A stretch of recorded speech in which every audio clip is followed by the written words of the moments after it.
Hey everybody, it's Bust with Expedition Trial number 460, coming at you on a Sunday. I know it's not the Twitch anymore, but hopefully, hopefully this makes up for it. But yeah, again, I'm stepping away from the Twitch on the weekends. It's become too much for me to do and manage and keep going, and so it's very tough for me to pull out these 3 hour blocks twice a weekend, every weekend, and to schedule around and everything. And so I think if I was still in like college or something, it wouldn't be that tough to pull off. But with where I'm at in life now, it's just tough for me to do that. Whereas making the YouTube videos, I can draft and then go do something and then play a couple games and go put away the dishes or whatever is required of me. I don't have to sit here and like dedicated 2 and 3 hour blocks of time. And so yeah, if you like this on Twitch, sorry that we're not going to be there again. We may make it back for like release events or something, or if tournaments happen and I feel like playing in them or whatever, then sure, maybe we'll do that on Twitch. But the vast majority of the content will just be back to the YouTube, like it was in the olden days of 2 months ago. And so, kind of is what it is. I do miss hanging out on there and getting to chat with everyone live, but we'll just be back on the YouTube now. You gotta use the comments section now, I guess, or use the old Twitter and get in touch that way. But with that aside, I won't bring up those memories anymore. We'll take a peek at what we're working with here, and I'm going to draft this Draven. I really love drafting Draven. He's one of my favorite champions of all time. I really like playing the aggro decks, and Draven is one of the best champions at the aggro thing. And so getting the opportunity to have him turn up, I'm happy to dive in and see what we can pull off. Also, this is probably is he the best chance at getting a 7 winner with these champions? That's tough. I'm not exactly sure how I feel about that these days. Tarek is clearly the worst option out of these, but there is this Shadows and Dust Zed, which is quite strong. There is the card pool is fairly small, and it has a lot of Green Glade duos in it, and so I think it's only like a 9 or a 10 card pool with like 4 rares in it, and one of those rares being Green Glade Duo, and then this high-powered set of commons in the Sparring Student Navori Conspirator makes it a really strong archetype. But the reason I'm kind of like questionable anymore is because the Zed is just so much weaker now. There's things like Babbling Balladeers coming out of Bandle City with the 4 toughness. The Demacian Menace has the combo of Shyvana plus Loyal Badger Bear plus Ruined Dragon Guard plus Vanguard for Demacia Maker. And it's just extremely tough for Zed these days to find these attacks to where he can just attack and not die unless they have a trick. And so that used to ultimately, be the big thing with Zed, was you come out and attack with him, and your opponent has to decide if they either just want to get blasted for a ton of damage or if they just want to throw away a unit. And nowadays, people are just like, LOL, loyal Badger Bear. Like, that's all it takes to really shut him down. Demacia is just bonkers with the amount of 4 health units. And so it's not to say Zed isn't strong, but his life is definitely harder than it used to be. But hey, we're going to draft this Draven. It's out of the scrap heap. So let's get this pulled up on the site and talk about it a little bit more. If you're not familiar with the site, we're just on ftpbus.com. We're going to be on the front page. Make our way to this little drop-down box. Pick up the Draven and take a peek at what we're working with. And so, yeah, Draven in the scrap heap. This pairs up with Jinx, and it's meant to be a discard deck. And so, the spinning axes do pretty much everything in a discard deck, right? If you need something to discard to say a get excited. Then you can just discard a spinning axe, and it's not like you're really down a card. Or if you're sitting with a fallen rider in your hand and you want to discard it to make it bigger, then you can discard it to the spinning axe. And so the spinning axes are huge. They just do everything that you could want, to where you typically need to balance out having enough stuff to discard and then having enough ways to discard stuff. Spinning axe just says, hey, I do it all, and there's nothing wrong with that. And so we will look to take advantage of the discard themes one way or another. We'll probably find a way to do it. The other big thing happening out of the Scrap Heap archetype is the Reforge mechanic. And so we do have both the Blade Squire and the Runeweaver here. And this is just another exceptional mechanic. If we need cards to discard, we can just throw the fragments away. and then if we want, we can just sit around and build up to them. And they do help help quite a bit in terms of helping our units win combats, whether or not that's just like giving something quick attack or giving them the +2 attack. Good at closing out games with the overwhelm. And then if we get some quick attack challenges together, that's quite powerful as well. So I mean, for this archetype in particular, it has all of the early game, right? It's got tons of just cheap bros. Our Legion Rearguard friend lives here. Things like Fallen Rider are exceptional early game aggressive units. The Reforged guys are pretty good in the early game as well. It's got decent mid game stuff like Noble Rebel, but excuse me, it doesn't have the big late game package that we see out a lot of these Noxus archetypes. It doesn't have the Armored Elephants, no Savage Reckoners. Does have Captain Farron, but he is up here in Epic Land, and so we will have to try a little harder to get some top end for this deck. And then it doesn't have the typical Draven style Whirling Death removals, right? Draven flips to Whirling Death, but that doesn't live here in the archetype. Has the more situational style removal in Roar of the Slayer, and so not to say that this archetype doesn't have good removal. It just doesn't have the Whirling Death, which tends to be the kind of premier Noxus-y style removal spell. But Scrap Heap in, and so how do we feel about these? The first question is, do we want to chase after P and Z, right? If we want to get the partner pairing in and find some of those get exciteds and find some of those rummage style cards. And if we want to do that, this Victor is not bad, right? Spinning Axe is a created card, and so the Spinning Axes all activate the Victor augment and the Ballistic Bot augment. Ballistic Bot is quite useful in terms of having things to discard, right? So if we need a card to discard to our Spinning Axe, then throwing away the Ignition, it's not like we really lost anything, right? And so that is pretty powerful as well. But that's not where we're going to go. I'm going to push over here and look at this LeBlanc. She's extremely powerful on her own. Turns out that 5 attack quick attacks for 3 mana are a pretty good deal. And there's a lot of good aggression coming out of this archetype. And so we mentioned, 2 things that we're looking for in terms of what we need to help Draven. We need to find some good late game. And hey, we're going to find something like that here in the Armored Tusk Raider. And then we also need to find some removal spells. And hey, look, it's a Calling Strike. And so, everything that we're looking for is just turning up. And it looks pretty good to me. And so let's take a peek at this Brutality as well. On down to LeBlanc and Brutality. Cool. So this one pairs up with Kindred.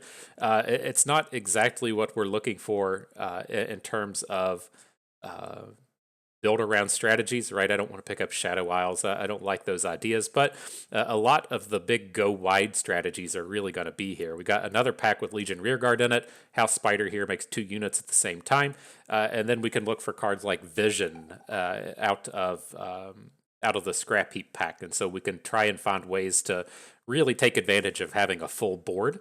The other things that we can look for out of this are things like the Trifarian Glory Seeker, right? We mentioned the quick attacks coming off of the Reforges. This is the premier unit to be giving quick attack to. And so lots of good synergies between these 2 archetypes. The big bruisery closers we're looking for, the Tusk Raider and the Reckoner are here.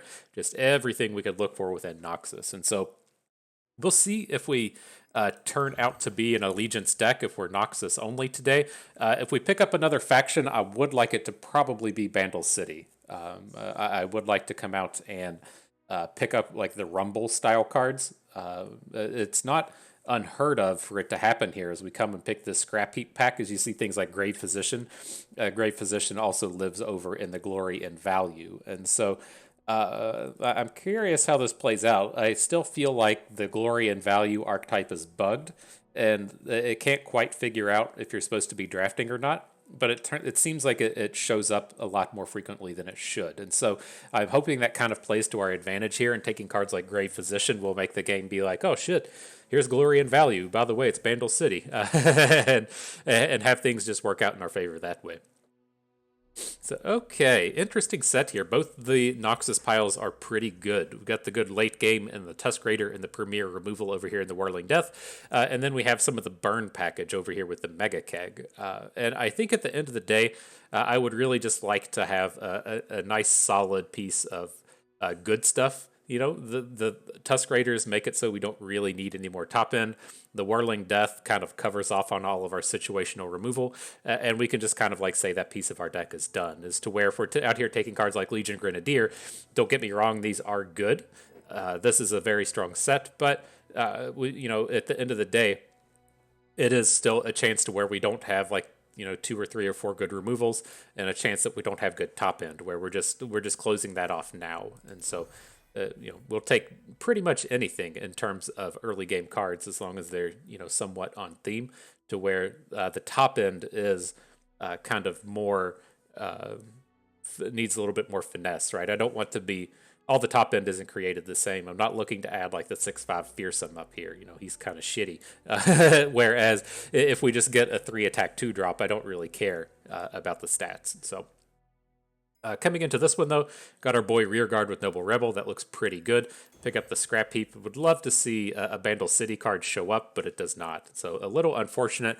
We got ourselves another real choice here between the Runeweaver giving us the Reforges, or if we really just want to, close out on the top end and pick up the Lost Soul Weapons of the Lost. And this one's kind of close. Like this I think would be pretty easy if the Twin Blade Revenant still had Challenger, right? They nerfed this dude 2 or 3 patches ago. The Scion decks were a little bit too strong.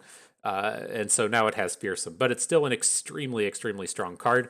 And the Weapons of the Lost could just kind of, fix our removal. We are looking pretty, unit heavy at this point. We only have 2 spells in our deck. And so I think I'm going to go with the expensive package here. And then from this point forward, we're really just going to focus on the early game and see what we can do there. Okay, so yeah, in terms of early game, we got a Teferi and Glory Seeker now. Looks pretty good to me. I could see an argument for picking up the crowd favorite, but we don't really have the density of early plays to make this happy, right? We haven't seen those House Spiders. We haven't seen a lot of the Reforges. We only saw the one, and I want to stack in on these Glory Seekers as quick as we can. So there's one. Another decision here. It's kind of chicken and egg, right? The Glory Seekers are good, but you really need to be able to give them quick attack. And so if you don't have Legion Drummers or if you don't have Reforges, then this really declines in value. But we do have one Reforge here in Weapon Hilt, but this is like the worst of the Reforges. We're really looking for Runeweaver type cards. And so I'm going to come down here to the right and pick the Ruined Reckoner stack with the Runeweaver. It's a good game closer. And again, kind of like if we need something to discard, we can just discard the Midnight Raid. It's a little bit more challenging to pull that off, but it does fit kind of on theme with what we're doing. Okay, and so tough one. There is survival skills, which is fairly strong. This is one of the better ways to protect your Dravens, but Affectionate Poro is extremely weak. Our top end is pretty well covered off now, so it's like I'm not super interested in Savage Reckoner, and then both of these cards down here to the right are pretty meh. If we're getting Ruined Reckoner with a good card like a Reforge, then fine, but these are both 2 pretty mediocre cards on their own. So I'm going to go with the survival skills, and then hope we can just trade away this Poro at some point. Okay, excuse me. So here I'm going to go with the hopeful and the burn spell. The problems with the assessor, it's just too tough to get this down at like a reasonable time frame. If we're playing like the Yeti's deck and we come across the assessor, then fine. But I think it's too tough to get like 2 and 3 5-drops on the board before this thing comes down relevantly. You've already either won the game or you're just like super far behind and the card draw comes down too slow. And so I'm going to let that one go. Death Lotus is pretty meh. At least we're getting a 2 and a burn spell. Nothing wrong with that. Okay, here we got another burn spell with Thorn of the Rose. Not the most strong 2-drop we could have, but these are still fine, right? Same deal with the Guile.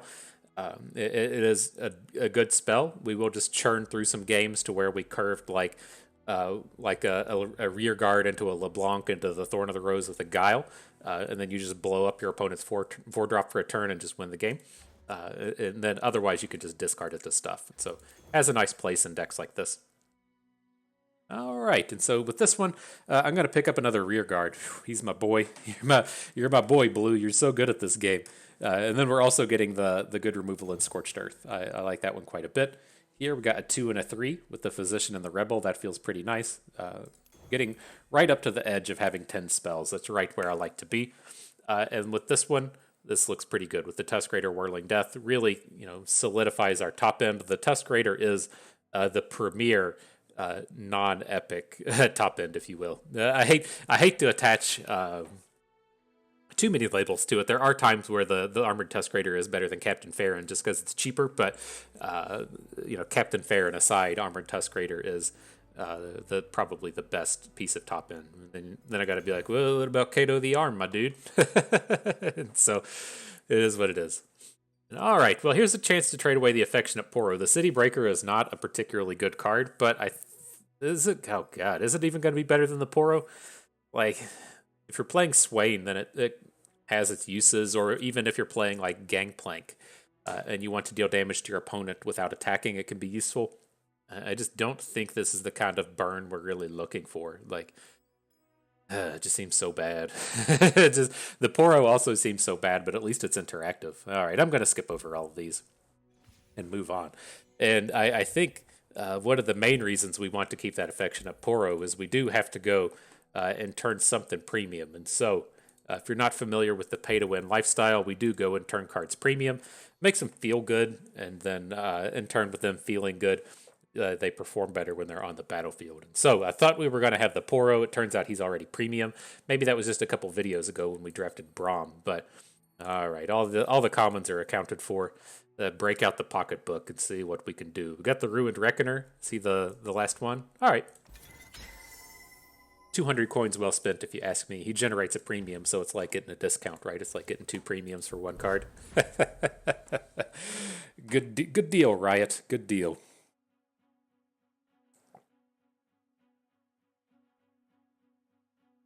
All right. We've assembled ourselves a fancy little deck here. I think this is going to be strong. It doesn't have a lot of the build-around synergies to it. Like, we didn't see any visions. We didn't get too much of the discard stuff. We weren't getting glory and value to turn up in our packs, which is kind of meh. But we do have a lot of just good cards in here, which should be able to carry us to a degree. Okay, so let's keep the aggressive end of this. We can't keep Lost Soul without a discard outlet, and so just the Rune Weaver for now. Right. Where are you at, Legion Rearguards? You would have been so useful. So useful, my dude. He's in a... Oh, God, you just got the fucking full combo right from the start, huh? All right, my dude. What do we hit? 2 attack? All right. Why isn't he messed up? Oh, we didn't have a unit on the board. Okay. It's like, why didn't you play Mark of the Storm on our dude? What's your problem? We didn't have a 2. All right, but we'll add the Hopeful. We'll add the Affectionate Poro. See if we can't take down a Kennen pre-combat here. Doesn't look like he's going to let us get into those kind of shenanigans, and so I think we just have to stop and attack here. And so he's going to trade his Conchologist for our 5/2, and now we're back to the same space to where we just can't block. He's going to do the same thing where he attacks for 4, but he's going to be able to shoot our Rune Weaver. Interesting. All right, we'll do it however you want to do it, I guess. This is still looking pretty bad, though. Need something. Alright, well, we can at least shut down the Ahri for a turn. That's pretty decent.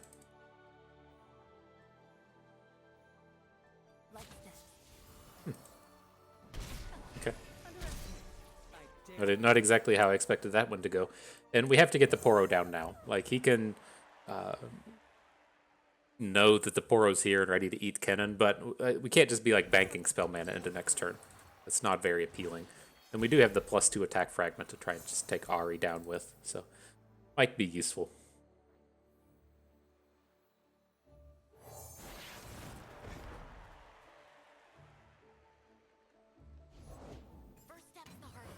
Just playing the actual standard deck, aren't we? He said, don't worry about this, guys. I'm just going to bring my constructed deck out here to Expedition. Must be nice.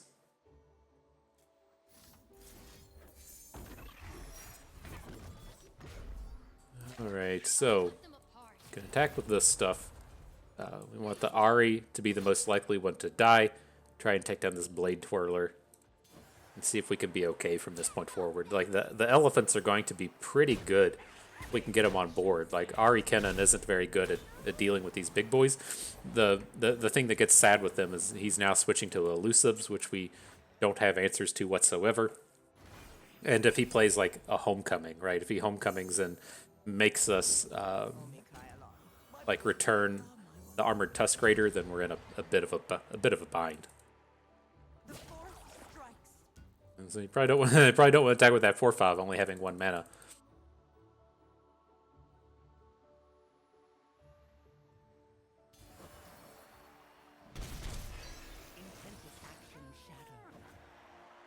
All right.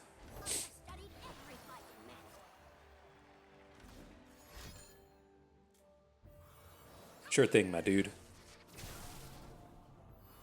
Well, let's see what we can do here. We can get down the second elephant. Hopefully get them in for combat. And we could potentially get a win on our next attack. He doesn't have like this complete and full board of elusives. Yeah, here comes the bounce spells. Not a lot we can do about that. The fuck? He gets a copy of my elephant? Oh, this game's fucking dumb.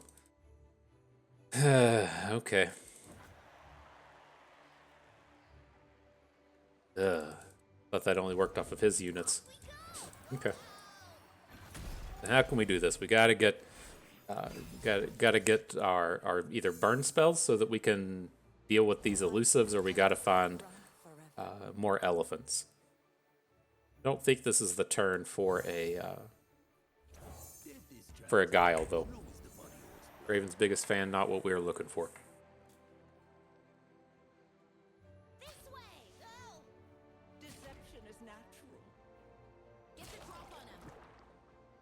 Really?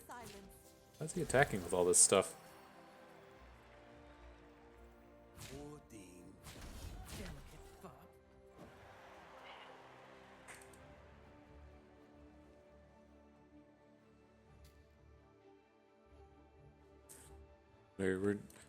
We're gonna basically just have to play this game like he doesn't have another bounce spell. Looks like what he's about to play here. He's gonna homecoming away this Kennen or something, but yeah, kind of is what it is.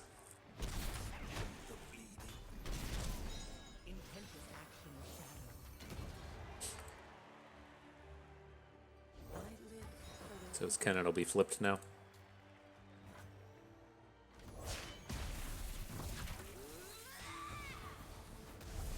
Okay, so I mean, he can put a lightning rush onto our other one, but he's not going to be able to prevent any like combat damage with it.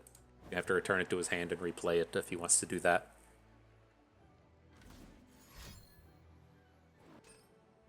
Why? Why would you do this now? Maybe that means he doesn't have any more recalls or something?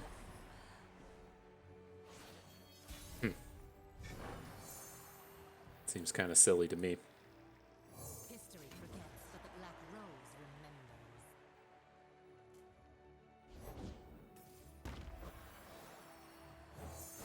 remembers. Alright, then we just can't play the Draven's biggest fan, right? I have no intention or desire to draw Draven. And so, we can play survival skills. I don't think we're ever going to get a better one than this.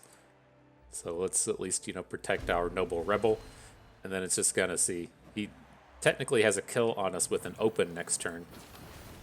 So we'll see if he gets overly clever or if we draw one of our burn spells to try and get out of this.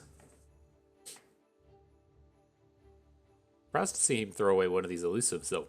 That's, I don't know, as much as a win as we could get.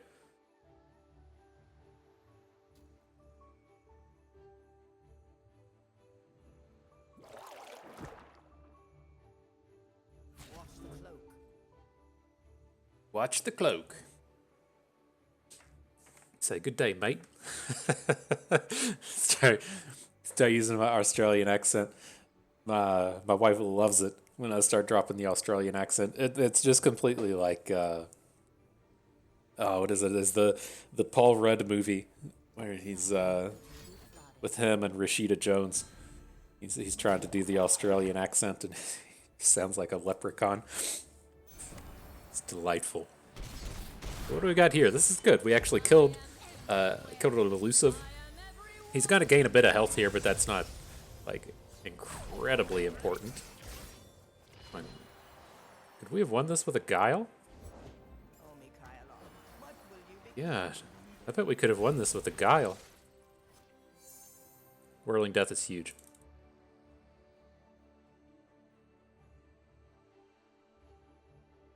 Right? What if we had, like, stunned his Tailcloak Matriarch? Where would that have gotten us? He would, well, he put the Matriarch in front of LeBlanc, right? So I think we still would have been close to dead.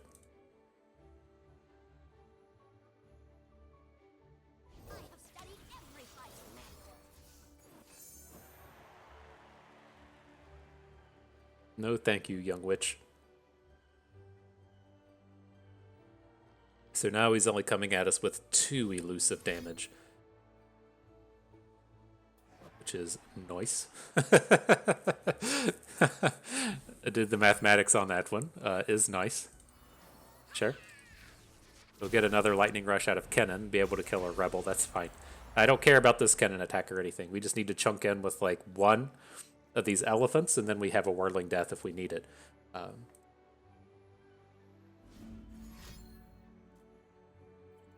What's your last card, my dude?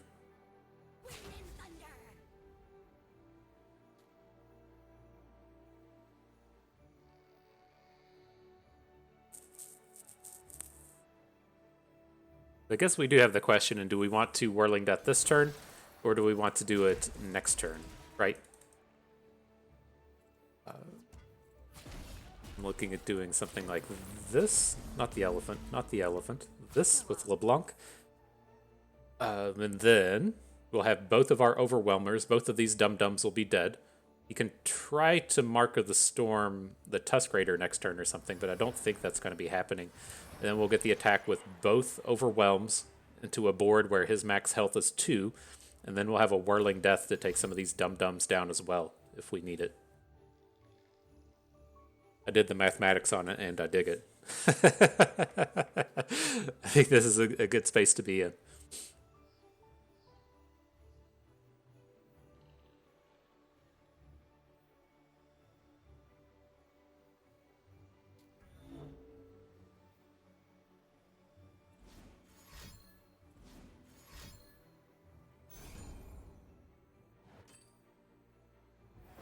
What's this doing? Stoning our elephant? Okay. So he gets to keep a Matriarch.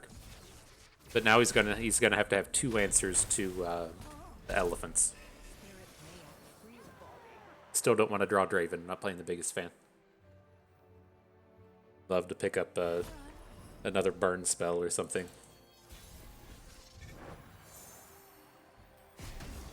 Boom. Here they come.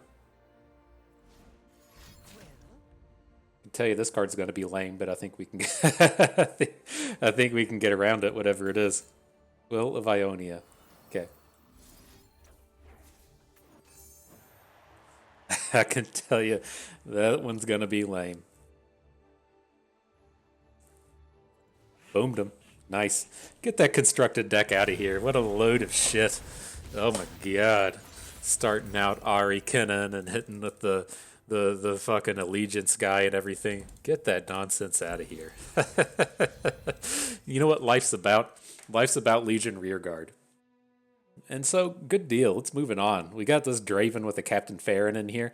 Don't mind if I do. We'll want to trade away like something expensive. I don't really care what it is, but our top end is a little thick right now. We're going to want to get rid of a little piece of that. I also don't like having doubles of basically Nox and Guillotine and Scorched Earth. Would like to trade something like that away, but we got a real strong core of a deck here, and I'm feeling good about it. Nice. Masterfully crafted by the best player in the world, FTP bust.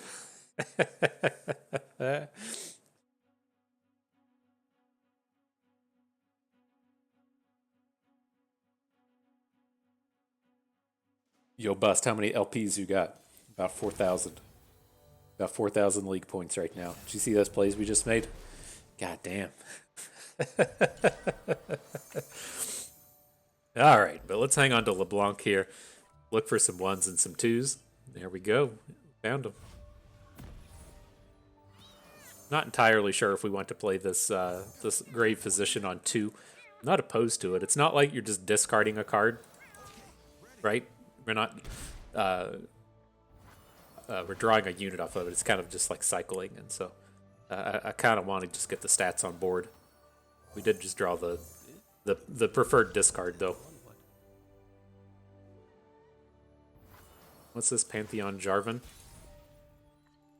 So how much does our life suck if he just drops a Pantheon here? A lot? I think the answer to that is a lot. So I'm just going to get an open in. Oh, he only has 3. Fuck. He only has 3.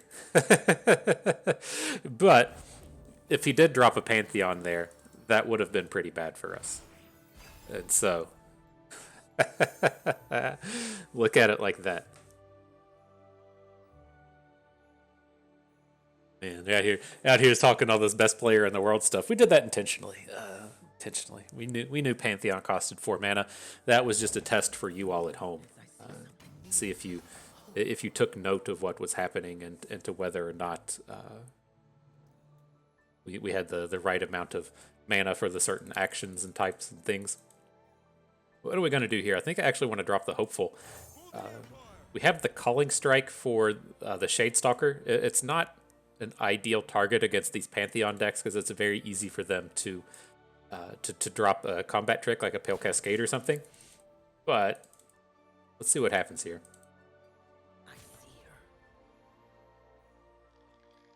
So this is going to be like a +1/+2. That's why the only reason he would attack with both units. No.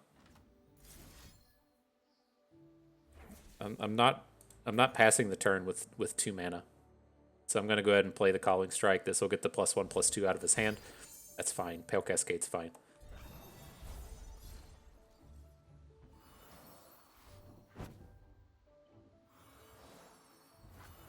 Okay.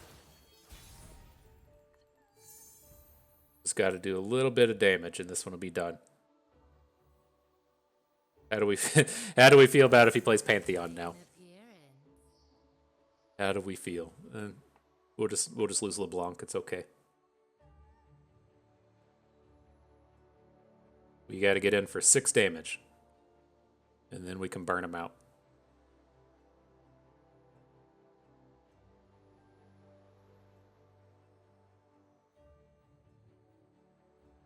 If he plays Pantheon, how do we feel about popping him with the Nox and Fervor, though? I think that'll be good. It's tough for him to grow bigger than LeBlanc. Like, Pale Cascade doesn't do it. I'm thinking we want to just do it like this. Right, we're not going to get a kill on his Shadestalker anyways. So let's go ahead and take down the Pantheon.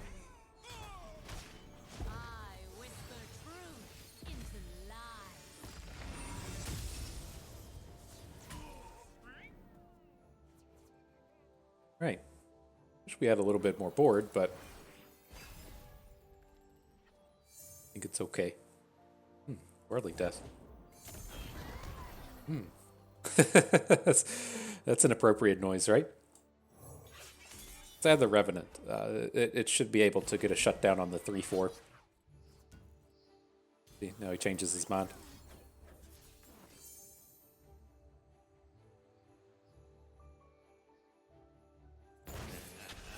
Noise.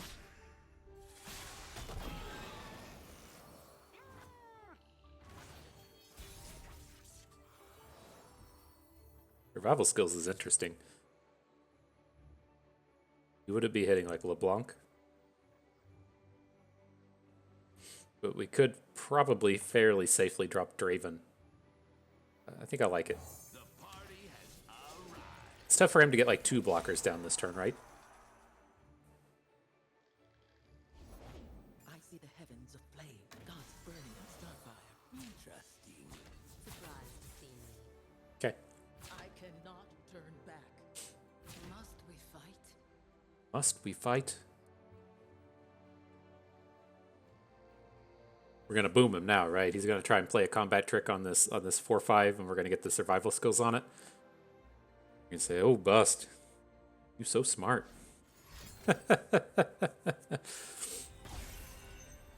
Excellent. And then the beautiful thing with this is, oh, hang on, we're still one short.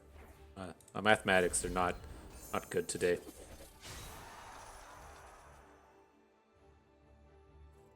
Still looks okay though. What's this thing do? Summons copies of armored elephants is what it looks like.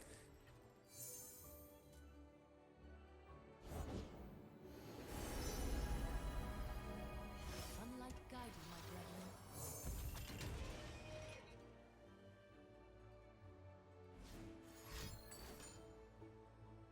It's kind of lame, you know. I don't really approve of this kind of thing, but whatever.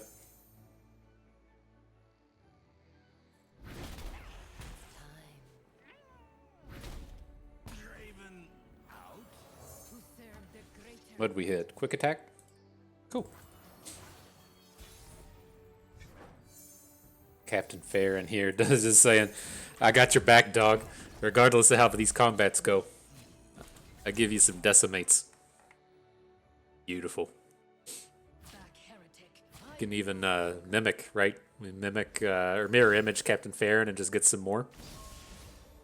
Pretty cool. Alright. Rip. So I'm still curious. I mean, on that turn 3, we probably should have gotten the damage in. I did realistically think that he could play Pantheon that turn, and I was worried that if he had the barrier block, that would have been a real problem. Turns out he only had 3 mana and couldn't do it, but I think it was a realistic worry there. But where I was getting was that bank actually turned out kind of nicely. We didn't need that mana all along the way, and it was nice having just 3 banked up for the Whirling Death or the Nox and Fervor while we just continue to spend all of our mana on units. Interesting. But anyways, moving forward, don't want to trade Scorched Earth for the Guillotine. I want to just get rid of one of these. And the Scorched Earth, I mean, it can be useful in terms of destroying a landmark. I don't think that that's going to come up, but also don't think double Guillotine's going to come up. And so we'll stick to the versatility in our cards here. Otherwise, I don't want any of these trades. All right, so yeah. Hope you all are having a nice little Sunday out there. I'm sure you all spent your Sunday by waking up early so you could catch the FTP Bust video, and then putting something in the crock pot, getting ready for the Chiefs game. We'll see how happy we are come Monday's video. I guess it'll be Tuesday's video by the time I'm able to get everything out. I usually record and edit a day before, but we'll see. I don't know how many more games I can take, like the last one was with the Bills. Just fucking makes me want to just go back to being a fan of a shitty team. Just not having to worry about this stuff. It's like having to deal with the Super Bowl against the 49ers was just super painful. Like one of my best friends is a 49ers fan, and so I had to deal with that. You know, that Bills game was a real burner. So, at any rate, back to the game here. This isn't like the greatest trade, sending our Trifarian into his 1/3, but I mean, we don't really have anything else we can do on this board, and so it's kind of okay. Could have just like waited a turn, but his 1/3 just shuts down so many of our units. I wasn't real excited about. Oh, he didn't attack. Interesting.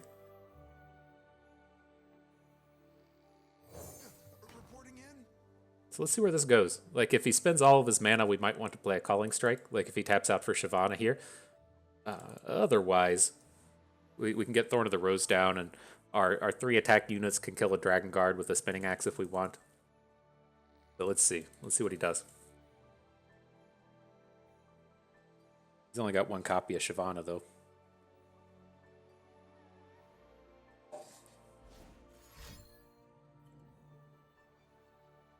What was that?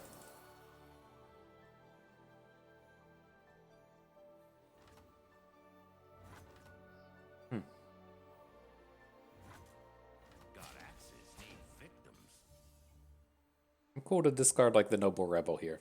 It's not ideal, but interesting. Interesting. Felt like, what's he doing? Not playing anything? It felt like he wanted to like single combat us or concerted strike us. And so I wanted to be ready with the calling strike in case he was gonna play single combat. That's weird that he just like kind of gave up on everything though. The prettier the rose, the sharper the thorn. I tell you.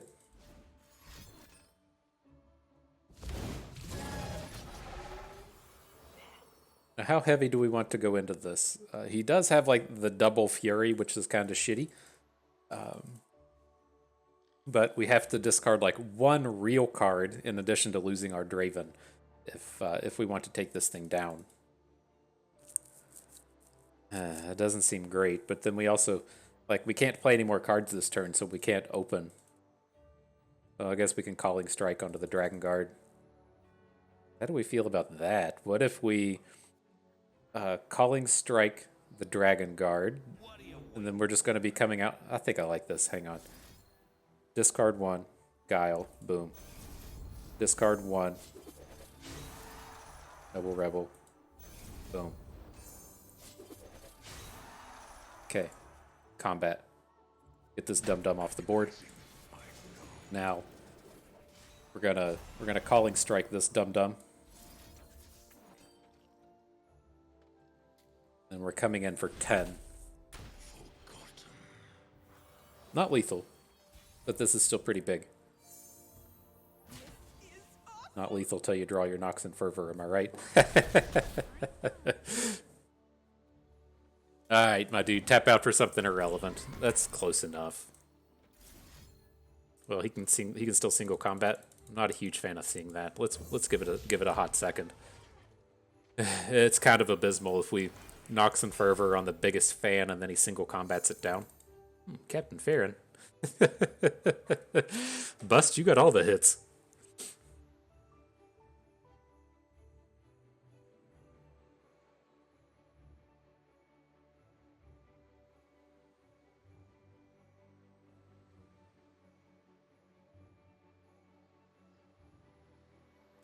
Alright, dude, tap out for something irrelevant. Play Reinforcements. That's what we need to see. Go down to 1 mana.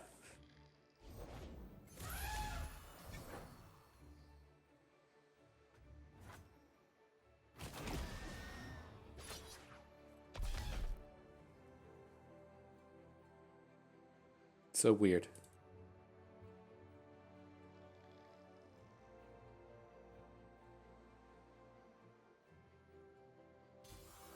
Okay.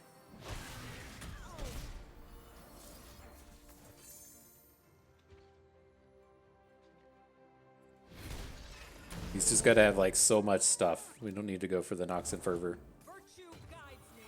Okay. So we're going to do the classic little to big attack. So he's going to have to block with his Radiant down here to the left or he's going to die. And then the kind of two things with that, so we have 1,000,000 damage coming through. So hopefully the lifesteal just doesn't matter that much. And then if it does, like if he's about to play a single combat or something here, then hopefully we just, the Nox and Fervor stopping the block is enough. This is a judgment though. Oh my god. So you're my god if that's what it is.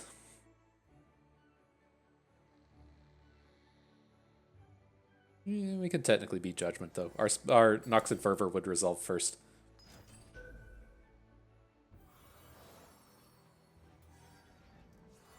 Says he's at 10.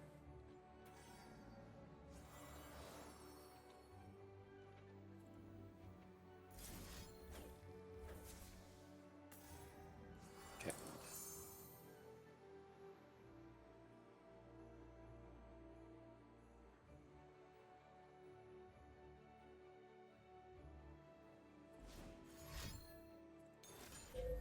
More single combats, huh? Alright. Wow. That was a lot of cards.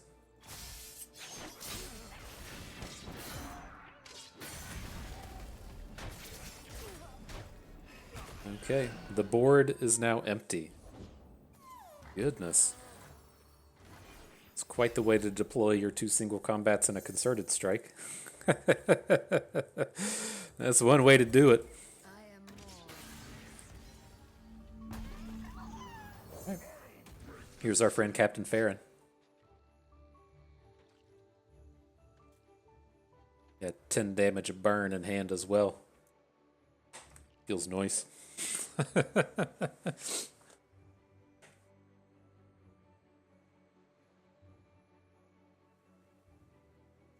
The attacks, we're just going to take it. They shouldn't have like any other sources of life gain. Like the Radiant is about all he can get. The Barrier Lifesteal card is out of. Hang on, we're just gonna blow this up. He's gonna attack with Shyvana. We're gonna pop the barrier and then kill. We'll have a kill with an open. Not a complete kill, but it's nice having his dead units on the board.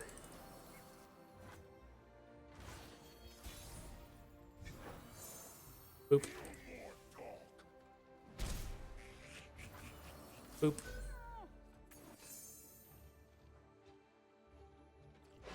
There it is. Oof. That was quite the hole to have to dig out of. I'm glad that we didn't try any of those earlier Nox and Fervor plays, right? We would have definitely gotten blown up by a single combat. I don't think that there was a space to where we could have Nox and Fervored our Elephant and had it. Well, maybe he had 2 4-power dudes on the board. We might have been able to get away with that one, but it's a little greedy. Okay, here I'm not like excited about adding these 5-drops to our deck, but I do want to add in Draven. His flip is so good, right? Flipping into Whirling Death is quite impressive. It's much better than flipping into dum-dums like Weapon Hilt, and so stacking Draven has real good possibilities with him. And you never know, right? You might find yourself in a space to where you're trying to punch in that damage, and then you spinning axe away one of these ancient warmongers.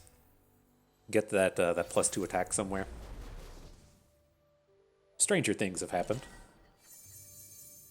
All right, that hand's not very good though. Keep the Rebel just to make sure we have something to play by turn 3.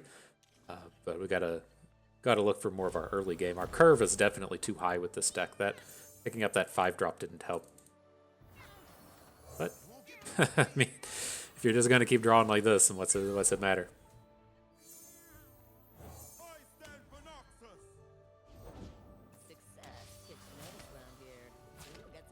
Right. Our 2s trade. Our rear guard does his thing.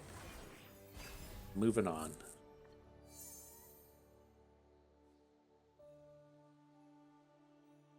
No prey, no hay. Interesting. I mean, we can add the Noble Rebel. That could block Misfortune, or we can just take 4. And then look to have a big blow-up turn next turn where we get to attack with LeBlanc a bunch of times. I think that's fine. I'm going to, indicate to him that he's free to attack by playing this LeBlanc, right? I really don't want to live in this world where he just passes. It's a little much. I serve a nobler cause. But very tough for these factions to play dudes that interact with this well. He can have like rando, like Grasp of the Undying type cards that would suck, but it's very tough for them to just play a dude that interacts well with this. My kind of party. It's going to be a Grasp. Rip LeBlanc. Sure. All right, well, the Misfortune's been dealt with at least. We're getting in for reasonable aggression. Makes some sad noises, but... What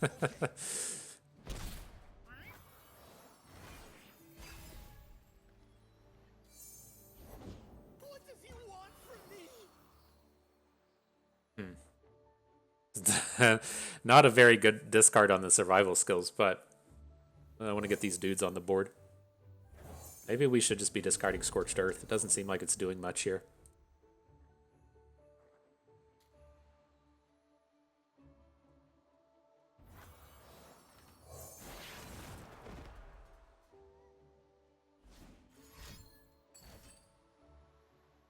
Okay.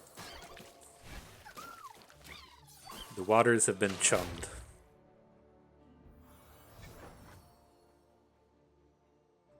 If he just goes for it. It's like I'd much rather him like chunk this damage in as opposed to being able to block our Tusk Raider profitably.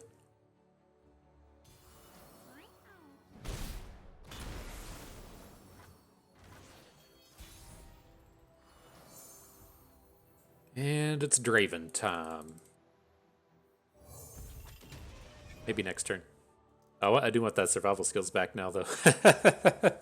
I guess it's not technically how the draws would have worked out, but man, getting the spinning axes with it or what makes it really count. I want to go home.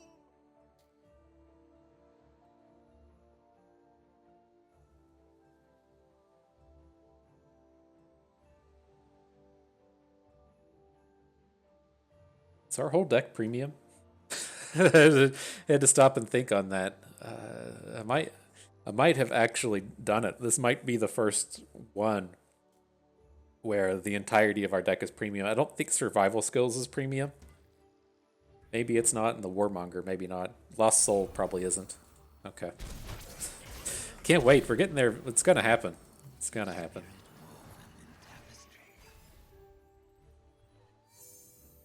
Okay, and then a Whirling Death.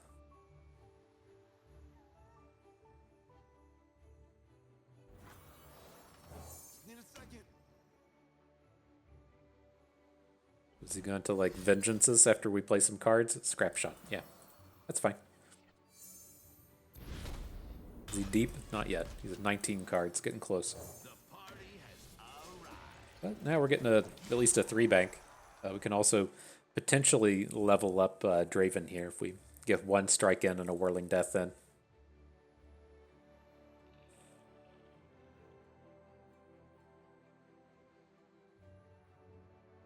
Thinking about it? Are you going to attack? Can you attack with both units, please? That's what we want. We want to block the little guy with Draven and then Whirling Death the other one down, so we get to flip. And ready to hit next turn.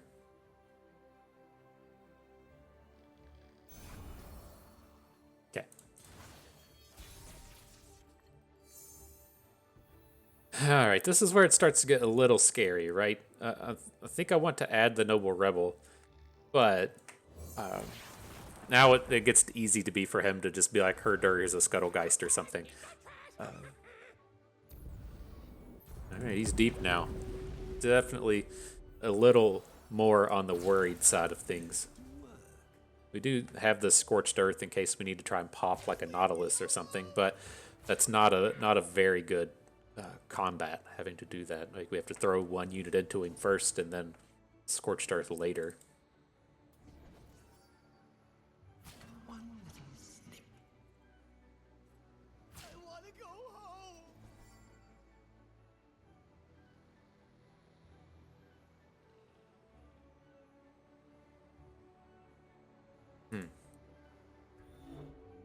Does he ever have a vengeance here, right? If we want to Whirling Death down the Soul Spinner, and then if he vengeances our Draven, it's just so abysmal. He has all this mana. Oh, God, okay. I'll risk it for the biscuit here, but if he gets popped, fuck. Yeah. Fuck. Okay. Out. I was curious if we should have done that with the Noble Rebel instead. Damn.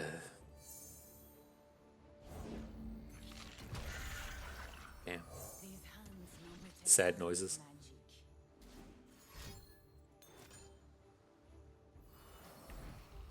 He gets to take it down with the Warden Spray. Fuck.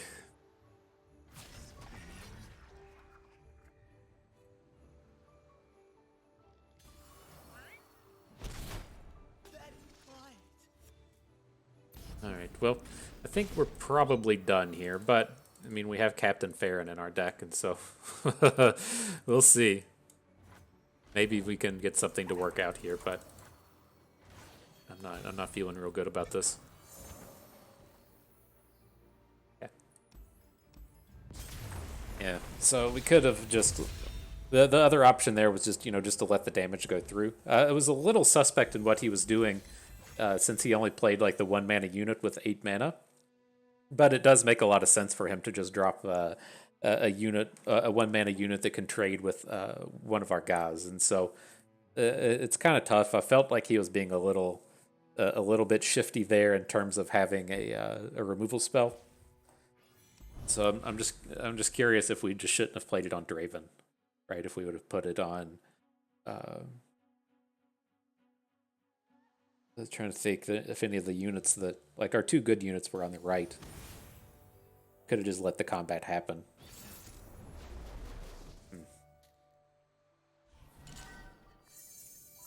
Pretty tough. Anyways, on to the next one. Starting with a Draven. No early game though otherwise.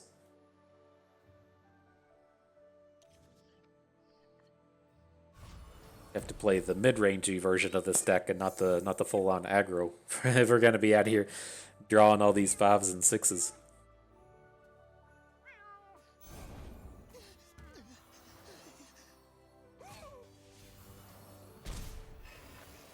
Callista, Renekton, and action. Okay. Scorched Earth, not what we're looking to draw. There's our boy Rearguard, though. He says, I'm here to party. What up? Alright, if we get popped by like an unspeakable horror, this is going to be fucking abysmal. But I don't want to run out Draven and have him get hit with like a Ruthless Predator or something. And so just drop the Thorn. Okay.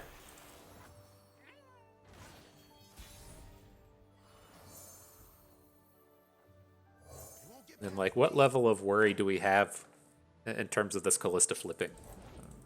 Well, doesn't matter what level that is. She's gonna flip now. The party has arrived.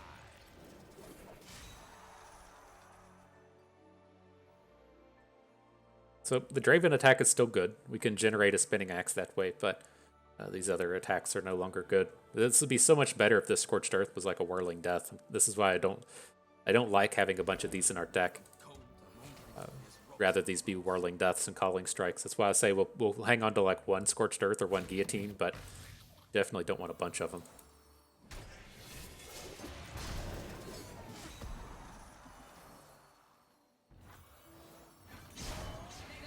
All right, there's that Callista flip, but yeah, we gotta see how this goes. We do have potential to, get big damages done with these Warmongers if that's how we want this to play out.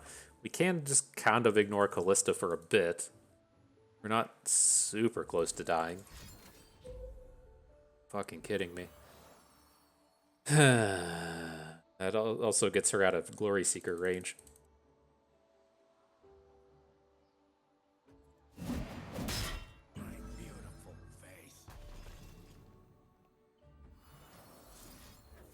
Okay, we gotta slow this down.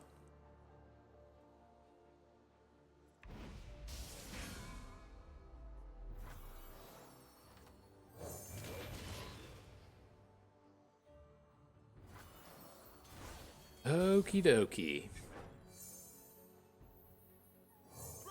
Alrighty, so we'll get this full board. We can still like try and hook down the Callista. It's just he didn't have a 1 damage spell earlier, so he may not have a 1 damage spell now. But I definitely worry about the outcome of this turn. Incredibly important to take down here. No place for the kind. Sure.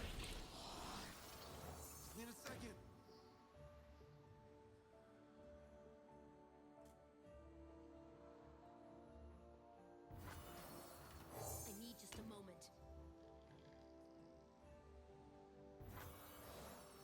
Okay, ready. Take them down. Face me.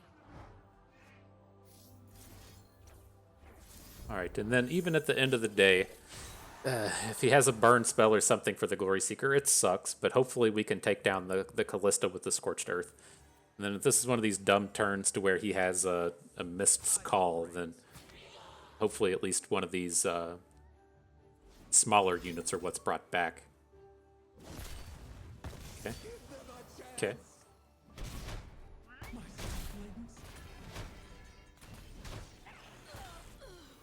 All right. Well, we're definitely ahead on board. At least got to get some kind of positive out of this. Ooh, Whirling Death. These are for far across the soul flask. See how heavy he goes on this. Tries to put a challenger on this dum dum.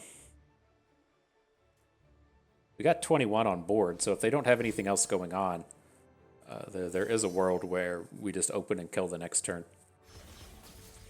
Don't think I would go for it, but the option is there. Very curious if they just don't have another play here as well. That would be kind of interesting. Oh, he did have the Siphoning Strike. Fuck me. Okay. It's so weird he didn't do that before combat, though, right? It says if you just lose your unit, you were so far behind. Wow. Alright, dude. You know real value when you see it, my friend. I think we're okay to pick up the Draven. He's okay-ish on this board. But see how much we can chunk in. Man, that block. Huh. Look at it sparkle. Feels real bad not getting that Whirling Death in now. I mean, we'll get it here, and there's a good chance, like, it comes in to, like, deal extra damage, right? If he puts his, like, 5/5 in front of our 5/5, and we can Whirling Death this thing down, but... Man. Call that an offer?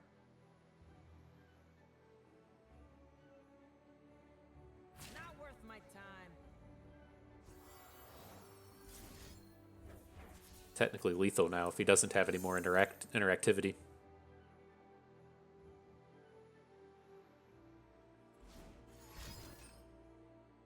Shapestone. Alright, we still beat that. Takes him to 0. Okay. It's like, Jesus, come on. Come on. But that is like such weird sequencing, right? I mean, I guess, like,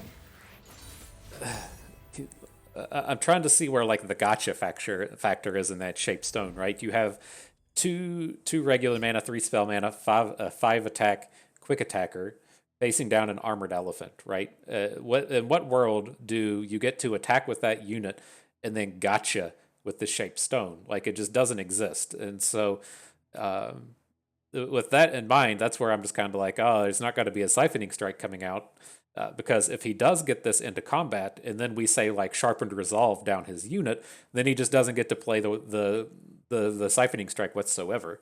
And so it's like so strange that he came in, made that attack, and was like, herder, I have a Shaped Stone in my hand that just doesn't do anything, and then follows up with the Siphoning Strike. And that's what, I don't know, I guess I out-leveled myself on that one, but anyways, moving on to the next one. So what do we want to do with these? I'm like, we haven't had very many successful survival skills, but we've also not had too many hands where we're starting out with Draven. And starting out with Draven and the survival skills is incredibly powerful. I would love to like pick up the Whirling Deaths for the like of these Scorched Earth and Guillotines, but I think I want to hang on to the survival skills. Here, I don't want the Tusk Raiders. We just picked up the 2 Warmongers. Like, our top end is already too heavy as it is. And then this Grave Physician for Grenadier, it's kind of close. It's like I think I just want to hang on to the Physician. I think the utility here is just a little bit better than the extra bit of aggression. If it's like one of those cards that's good early and good late, right? If it's turn 7 and we draw Grave Physician and we discard a Spinning Axe or discard a I don't know, Affectionate Poro, it just has a lot more potential in the late game, whereas the 1 stat in the early game isn't as big of a deal. Here, do we keep Thorn of the Rose? It's like I'm kind of interested in the Guile against a Fated deck. Just give us that like 1 turn of shutting down Pantheon or something. I think that could be quite strong.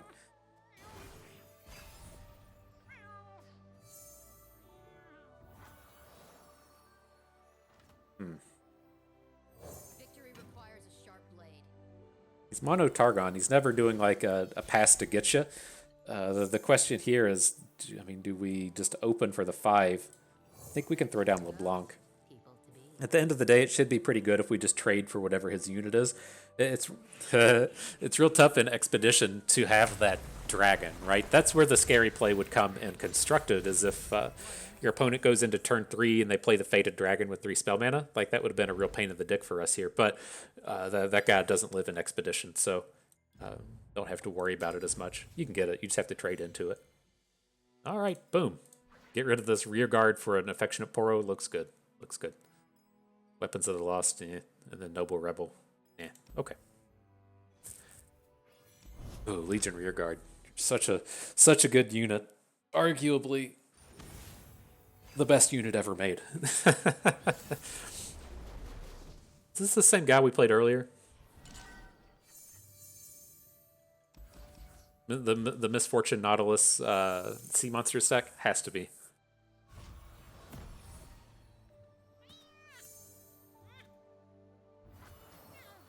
Alright. Here come the aggros.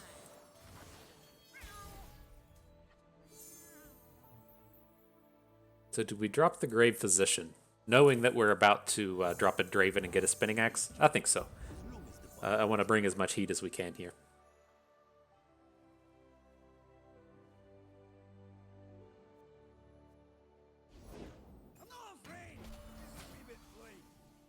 I was going to say, I wonder if he lets this go in an attempt to take down our Draven in combat. No prey. It's not bad. Quick attack challenges, nothing wrong with that. So we'll just throw down the Noble Rebel here. He has the good hook onto Draven's biggest fan, but otherwise he's offering up trades.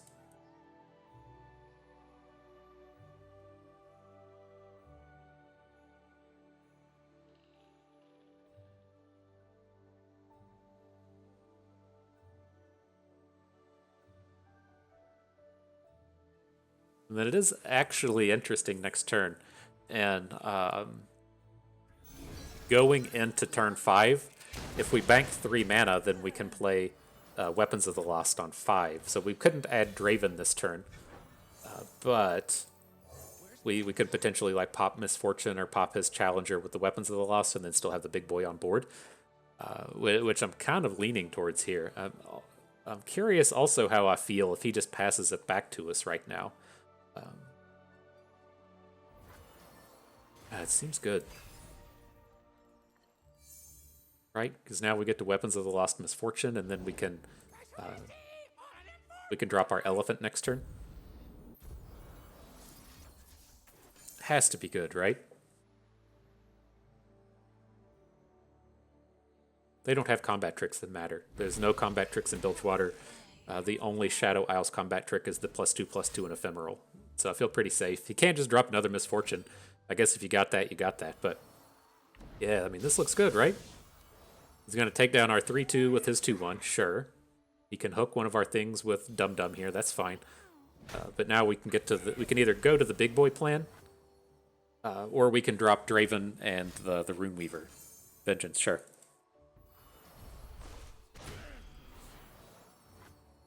I think I'm leaning towards like the Draven and the Runeweaver. Start with Draven in case we want a Whirling Death, but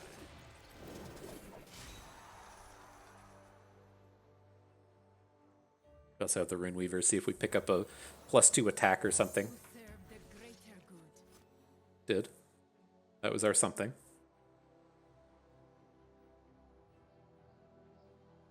And is this going to be another Grasp of the Undying? That's fine. Yep.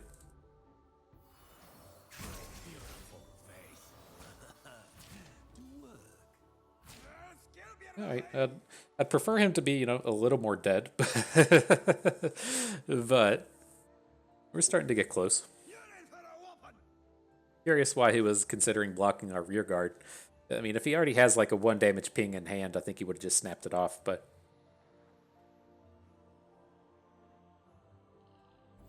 okay.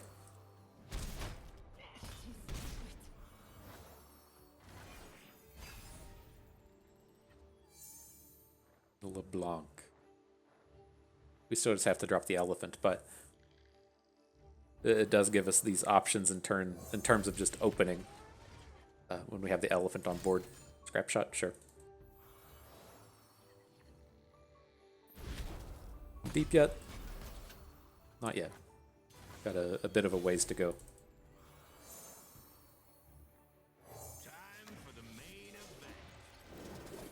Alright, let's get all these shiny ass champions on the board. I hate having to put my face on.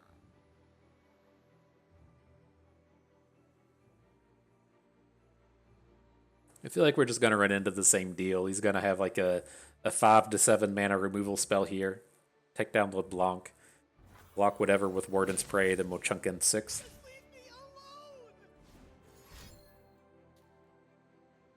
This is a Grasp of the Undying. I'm gonna Nox and Fervor though. Okay. This way he doesn't get to gain the 3. So it's kind of like a 6 damage Nox and Fervor, if you will.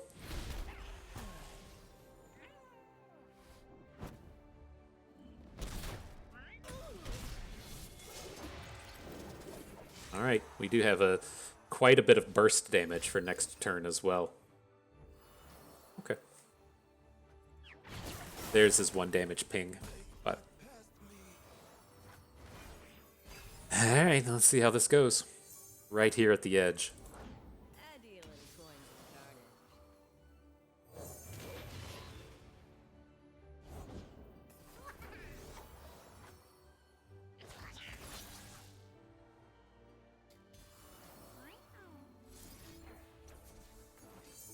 Do your thing, Draven.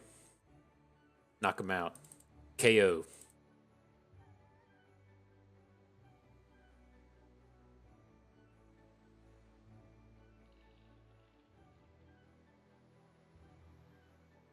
I don't know how scary this is, right? If we're gonna have to be all in on our Forger next turn. Like if he's considering playing his removal spell now. Interesting. I mean, he just gets the dude right back. Well, ooh, it comes back at end of turn, so he can't just replay him right now. Okay. I could see your concern.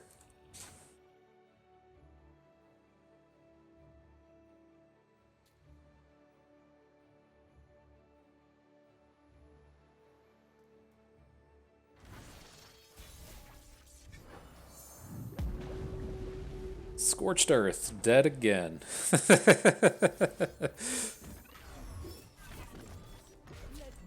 Yeah, let's get the little to big in here.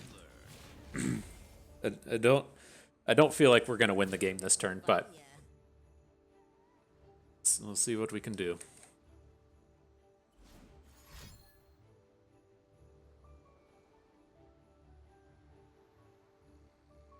Make it rain, right? We can beat Make It Rain. Scrap shot. Okay. And Draven is short. Okay. Takes him to 3. We got him in Nox and Fervor range, but this is where things get bad. You don't have any more overwhelms on board. Let's see how this goes. I guess we could have tried to flip our Draven a little bit quicker, but that's a scary proposition. Like on the Whirling Death turn, we could have discarded a bunch of stuff or something. Uh-oh, our boy Legion Rearguard's ready for action. Still vulnerable. Uh-oh. Alright, give us some time. Where's that Captain Farron at? Reporting in? Who's on top of the bounty board today?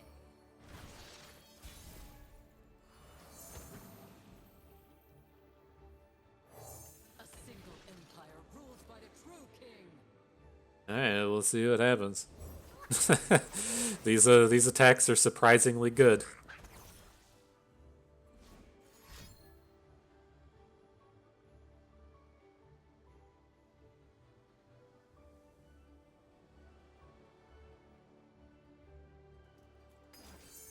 More removals. Sure.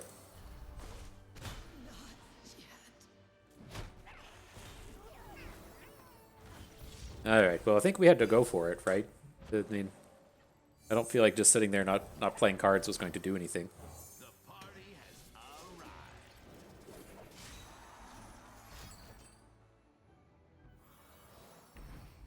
arrived. Now I'm getting to this stage where it's like, I wonder if we should have just tried to flip Draven earlier, right? We could have double spinning Axe Team a while ago. We still have like one in our deck, right? Or is this the last one? Nope, this is the last one. Okay. You fought valiantly, Draven.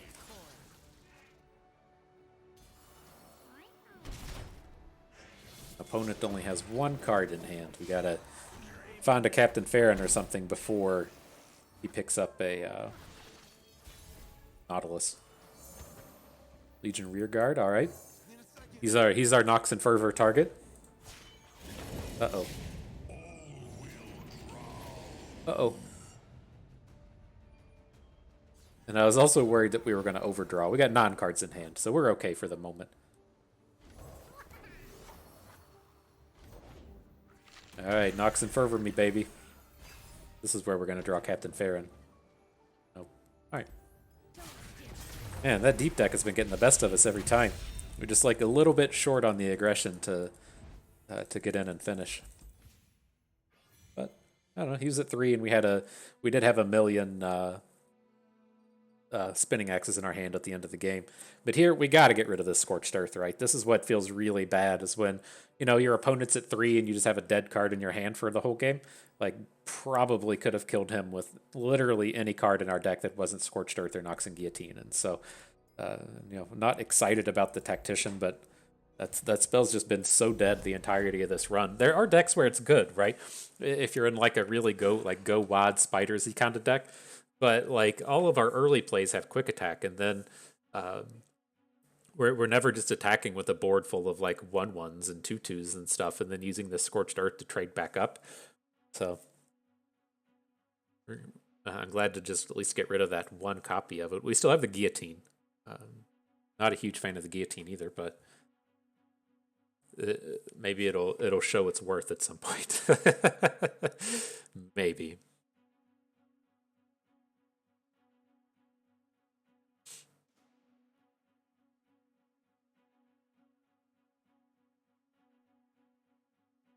That's tough. Yeah, it gets that deep deck. We were never able to like assemble those turns to where we played like 2 dudes. It was always like 1 for 1, and he's able to do the stuff to where he's playing a 2-drop and a Vengeance, and then a 2-drop and a Grasp of the Undying, and then a 2-drop and a Scrap Shot. Like we're usually a lot better about being able to drop multiples of our early plays. It's just not exactly how this deck is set up with our like 8 elephants. So a little unfortunate. All right, we got a 2-drop. A little bit more aggressive coming out of these.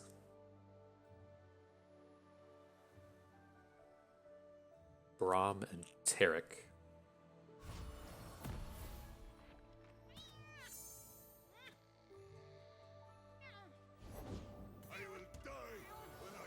How do we feel about just trying to take down the Saga Seeker right now? Like, these things are so awkward in terms of, if he has a Pale Cascade, our 3-attack unit doesn't attack into this well. So I think this is a fine pass. At least try and get Draven going. And then we can make the hopeful a 5-attack on our next turn and look a little bit stronger.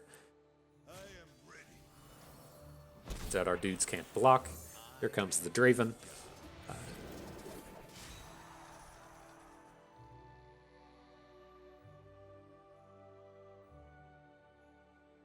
Let's see what he's got for us.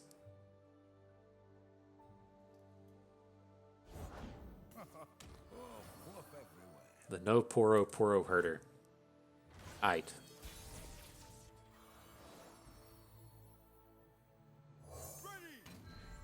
I'm just going to keep getting on board.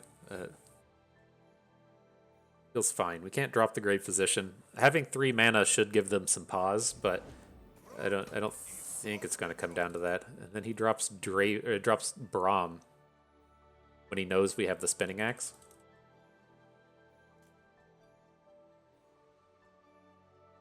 Huh. I mean, we can, like, it depends on what his play is here, right? If he has the Troll Chant or whatnot, but alright. You have a good discard. Target you. It gets like Brittle Steel that's not horrible, right? He doesn't get the Poro if he drops the Brittle Steel. It's like Troll Chants that are awkward, and he can at least have a bad Troll Chant here. Just got to see how this shapes up. But I'd really prefer prefer the Braum to just die, as opposed to hitting it with the Fervor and giving him a Poro. This has got to be like a Troll Chant or something, though.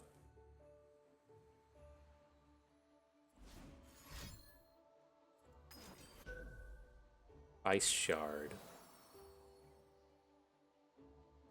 The intent with Ice Shard is it kills our Glory Seeker. Also gives him the Poro.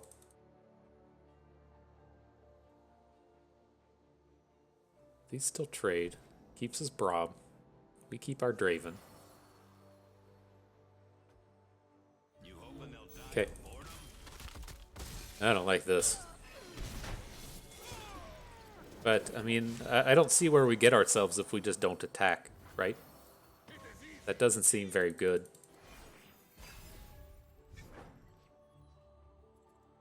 Here's finally the time for the guillotine.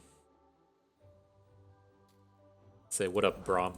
Oh man, he's getting to make the big plays now. He's getting to pick up his Poros because his Braum took damage.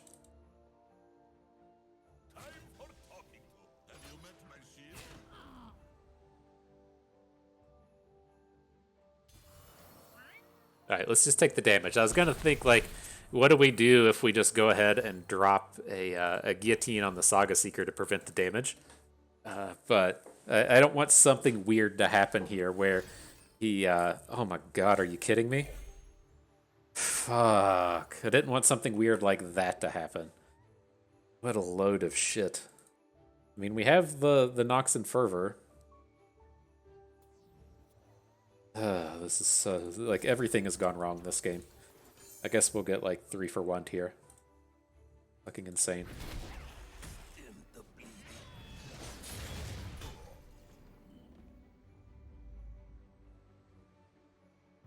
Alright, let's see how else this can go wrong. We're like, I think we can drop the Tusk Raider. Good chance we don't have good attacks with Draven this turn. And then if he just passes, I'm going to pass. I don't want to be like running into obvious Fury of the North or something here. We got to build up like a little bit of board or threaten some kind of trick.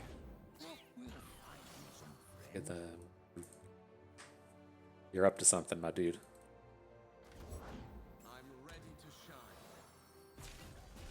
Okay.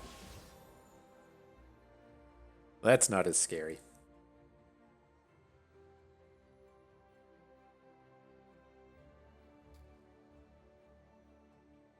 The only downside to this board is if he like opens Zenith Blades onto Taric, we don't have time to hit him with Guiles. And so the Thorn of the Rose may be a little bit too slow here, but we'll see. What up, Captain Farron? We were looking for some interactivity, but that's not what you are, my dude. Everything's easier behind a mask.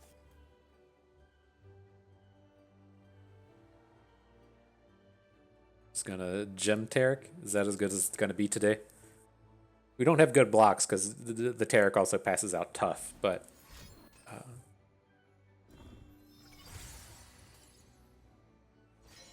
Pale Cascade. It's gonna have something.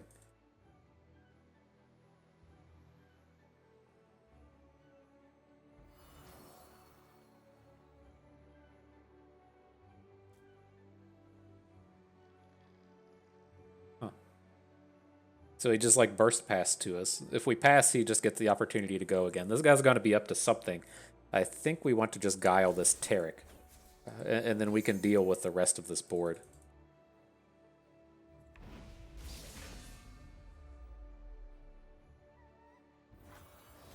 Okay. Weird.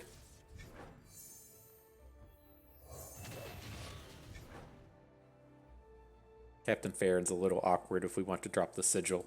So let's see if we can't wait and drop him next turn. Then this is another one. I think we're actually okay to just pass. I want to see what opponent does here, but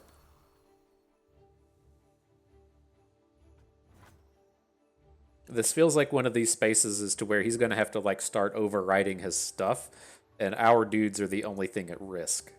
I'm not a huge fan of how that sounds. I think maybe we should have just, we probably should have just played Captain Farron and then passed. But I do like the idea of playing Captain Farron next turn, so that we do have like 10 damage of burn in hand, and then it's like a lot more threatening in terms of our overwhelms.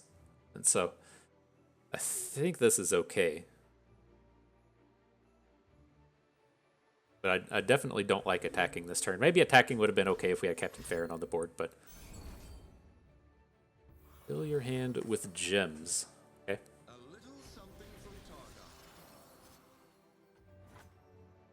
Gotta play at least one of them. But does he have like lethals on us? The only play I'm like particularly worried about is Zenith Blade. Like we can block this shit and not die. Like we can put our overwhelms in front of his smalls. We can block his bigs with Dravens and Thorn of the Roses. It's the overwhelms that are problematic. Only overwhelm he has right now is the Mighty. So I think he's gonna spew off 5 gems and open, which okay.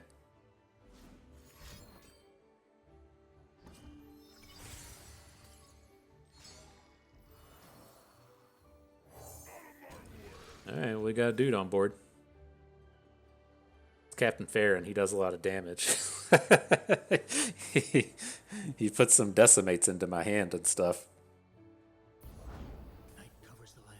Our time is now. You just lose?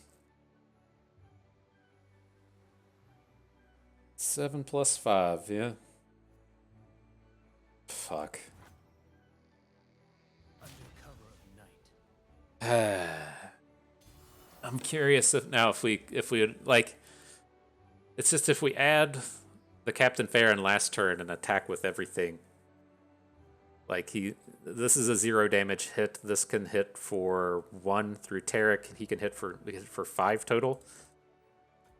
Fuck. We're so close to coming back in that one. It's like literally everything went wrong in that early game. And then you start to see the light at the end of the tunnel in your recovery, and they're just like, here's my fucking sickness. Like that's it's such a shitty way to go.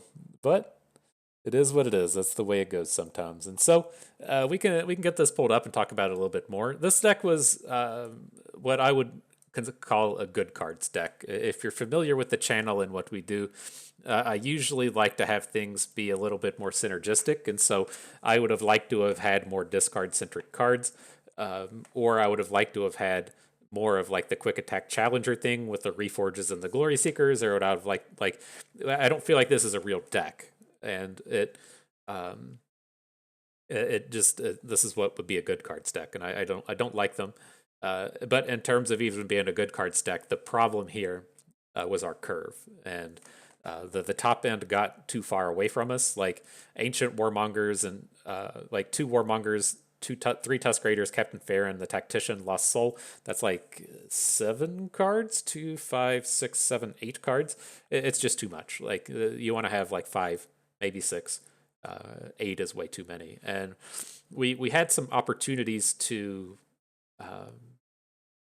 not draft the expensive stuff, but we didn't have the opportunities to trade it away.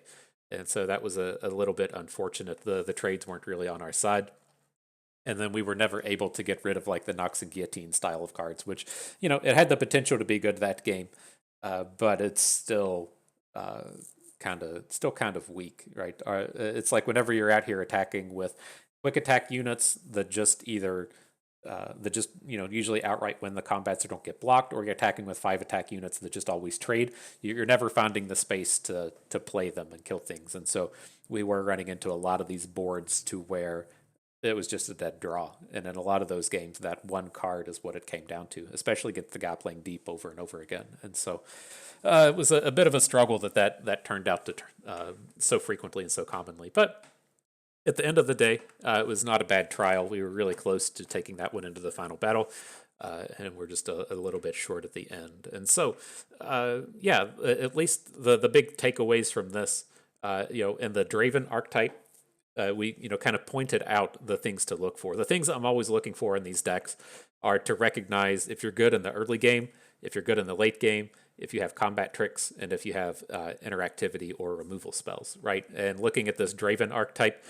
it had the really good early game, and then it had some of the removal spells.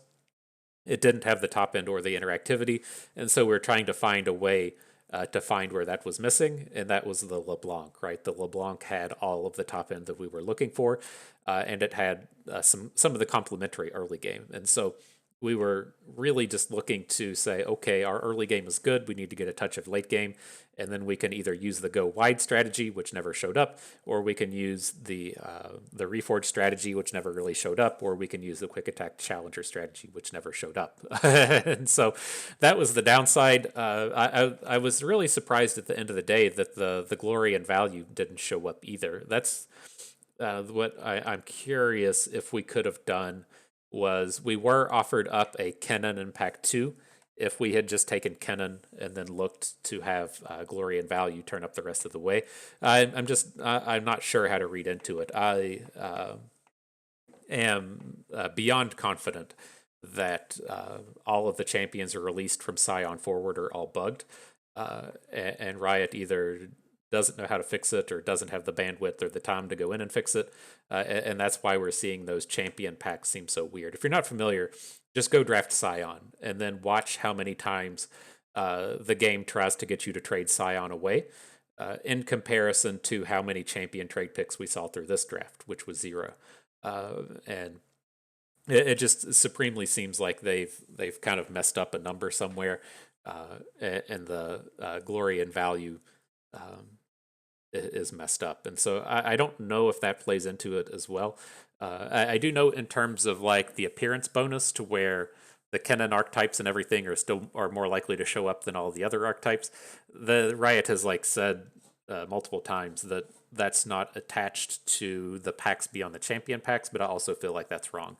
And so I don't know. Like, I don't work at Riot. I haven't seen the code. I'm not on the team.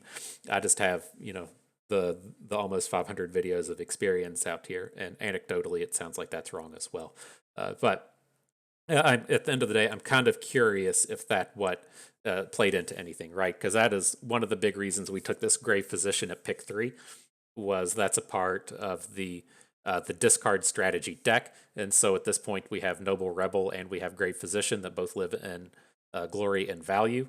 And then ideally, we would have the choices between Scrap Heap Draven, which is a discard deck, the Scrap Heap, the Glory and Value, be it just the Scion side or offer us up some Bandle City maybe, and then the LeBlanc pack for the last synergy pick. That's what we were shooting for, but we weren't able to pull off that glory and value piece, which was kind of odd. But at the end of the day, if you're out here drafting good cards deck, draft good cards, make a good curve, get some interactivity, play your bombs when they show up, kind of like the Captain Farron did, and be on your way. I know there's people out there that like to draft good cards decks a lot more than me. Just a deck like this is fairly painful for me. I don't feel like this is a good deck, even though we were pretty close to taking it to the final battle. But some people like good cards. Some people like synergies. I'm on Team Synergy out here. But yeah, that is going to do it for us today.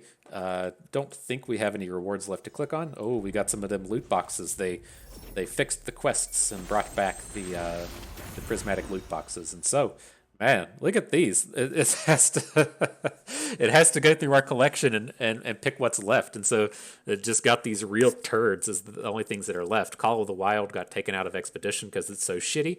Bubble Bear I don't think is in Expedition, but it might be in like the Nami archetype. And then Blood for Blood, historically just terrible card. But we'll just take the unit. I don't think these are going to help with our pay-to-win lifestyle too much, but you never know. You might pick them up in a trade pick at some point, or Riot will print a Inner Fire, like they have in Hearthstone, that makes your attack equal your health. Make the Bubble Bear a very fun and interactive 6/6 elusive. But that will do it for us today. That was a good one. I had a good time with that. I hope everyone else enjoyed the trial as well. And so that is going to do it. I hope you may have learned how to learned how to play with your axes a little bit better. Maybe learned a thing or two along the way. Had a good time watching. This is Bust, and we thank you for being here.